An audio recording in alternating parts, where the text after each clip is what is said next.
नमस्कार। तो नॉर्थ से 2026 की तैयारी कैसी चल रही है?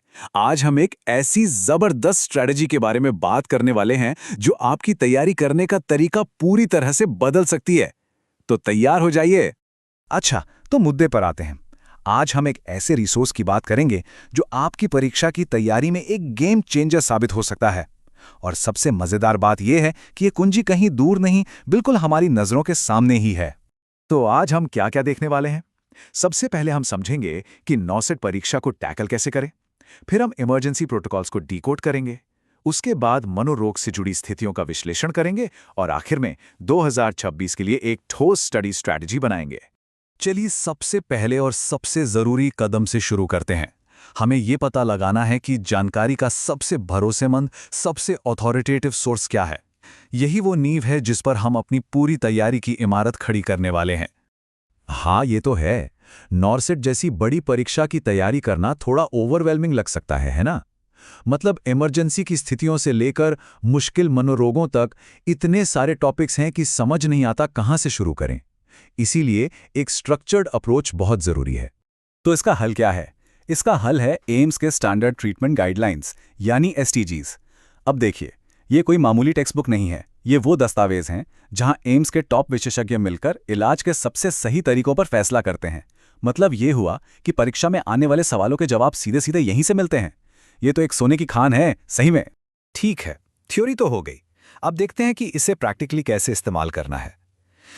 चलिए एक क्लासिक इमरजेंसी सिचुएशन का विश्लेषण करते हैं और देखते हैं कि कैसे हम सवाल से सही जवाब तक पहुंच सकते हैं। जरा इस सिचुएशन की कल्पना कीजिए। एक मरीज है जो कोई प्रतिक्रिया नहीं दे रहा है और उसकी नब्ज भी नहीं चल रही। आप अकेले हैं। आपका अगला कदम क्या होगा? ये सवाल आपके बेसिक लाइफ सपोर्ट यानी बीएलएस के ज्ञान को परखता है। और इसका जवाब हमें बिल्कुल साफ साफ बिना किसी कंफ्यूजन के मिलता है इस आधिकारिक डीएलएस एल्गोरिदम में। ये फ्लो चार्ट हमें स्टेप बाय स्टेप बताता है कि क्या करना है, जिससे कोई गैसवर्क की गुंजाइश ही नहीं रहती। तो सबसे ज़रूरी बात यहाँ पर यह है कि एल्गोरिथम कहता है कि अगर नब्ज नहीं है तो फौरन हाई क्वालिटी चेस्ट कंप्रेशंस और ब्रेथ्स का साइकिल शुरू कर दो, क्योंकि ऐसे मामलों में हर एक सेकंड कीमती होता है। एम्स की गाइडलाइंस से ये कोड भी इसी बात पर जोर देता है। कौशल और गति सबसे आवश्यक हैं। मतलब तुरंत और सही तरीके से एक्शन लेना ही किसी की जान बचाने की कुंजी है। अच्छा, बीएलएस तो हो गया। अब थोड़ा और आगे बढ़ते हैं। एडवांस्ड कार्डियक लाइफ सपोर्ट यानी एसीएलएस एल्गोरिदम हमें दिखाता है कि डिफिब्रिलेटर्स जैसी टेक्नोलॉजी को कैसे इस्तेमाल करना है, जो कि एक बहुत ही महत्वपूर्ण कदम है। यहाँ एक बात पर गौर कीजिए। शॉक देने के बाद या अगर शॉक नहीं भी देना है, दोनों ही सूरतों में फौरन सीपीआर फिर से शुरू करने पर जोर दिया गया है। सीपीआर में रुकावटों को कम से कम रखना, ये एक की कॉन्सेप्ट है जो अक्सर परीक्षाओं में पूछा जाता है। तो इमरजेंसी वाला मामला तो समझ आ गया। चलिए अब इसी अप्रोच को मनोरोग यानी साइकियाट्री जैसे और भी कॉम्प्लेक्स सब्जेक्ट पर लगाकर देखते हैं। तरीका वही रहेगा। ये सवाल पिछले परीक्षाओं का एक क्लासिक सवाल है। वो कौन सी बीमारी है जिसे ब्लूलर के 4 A's से पहचाना जाता है? ये उस तरह का सवाल है जो दिखाता है कि सिर्फ रटना काफी नहीं है, कॉन्सेप्ट्स की गहरी समझ होना जरूरी है। हाँ, इसका जवाब है शिज़ोफ्रेनिया। पर क्या सिर्फ नाम जान लेना काफी है? बिल्कुल नहीं। नॉर्सेट में इस बीमारी की गहरी समझ की जरूरत होगी। इसके लक्षण, इलाज और मैनेजमेंट, सब कुछ। और वो गहरी समझ हमें कहाँ से मिलेंगी? एक बार फिर एम्स के गाइडलाइंस से।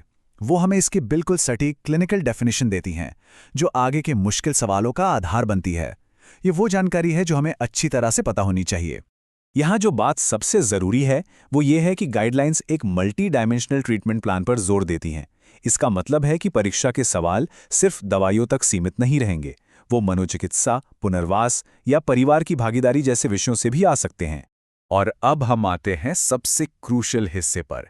इन सब बातों को अपनी 2026 की स्टडी स्ट्रैटेजी में कैसे बदलना है। यहीं पर सारी चीजें एक साथ जुड़ती हैं और बात समझ में आती है।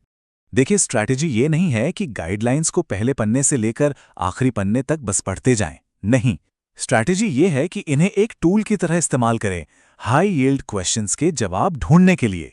ये एक एक्टिव लर्निंग अप्रोच है। ये प्रोसेस बहुत सिंपल है। एक सवाल से शुरू करें, फिर एम्स गाइडलाइंस में उसका जवाब ढूंढें, उस सेक्शन को अच्छे से एनालाइज करें और आखिर में उस पर अपने खुद के नोट्स बनाएं। जब आप किसी समस्या से शुरू करते हैं तो जानकारी ज़्यादा सार्थक लगती है और आसानी से याद हो जाती है। और ये गाइडलाइंस इतनी ज़रूरी क्यों हैं, ये कोट हमें याद दिलाता है। बात सिर्फ परीक्षा पास करने की नहीं है, बात एक अच्छा जिम्मेदार हेल्थ प्रोफेशनल बनने की भी है, जो तर्कसंगत और प्रभावी मरीज देखभाल सुनिश्चित कर सके। तो फर्क बिल्कुल साफ है, पैसिव स्टडी यानी बस पढ़ते जाना और एक्टिव स्टडी यानी सवालों को हल करने के लिए पढ़ना। निष्क्रिय याद करने से सक्रिय समस्या समाधान की ओर बढ़ना ही इस सामग्री में महारत हासिल करने और परीक्षा में उत्कृष्टता प्राप्त करने की कुंजी है। तो हमने देखा कि कई संभावित परीक्षा प्रश्नों के जवाब इस मूलभूत दस्तावेज में व्यवस्थित रूप से दिए गए हैं। यह आपकी सफलता का रोड मैप है जो आपको रास्ता दिखाएगा। तो अब सवाल यह है कि इस गाइडलाइन ड्रिवन स्ट्रैटेजी का इस्तेमाल करके अगला कौन सा हाई यील्ड टॉपिक आप मास्टर करने वाले हैं।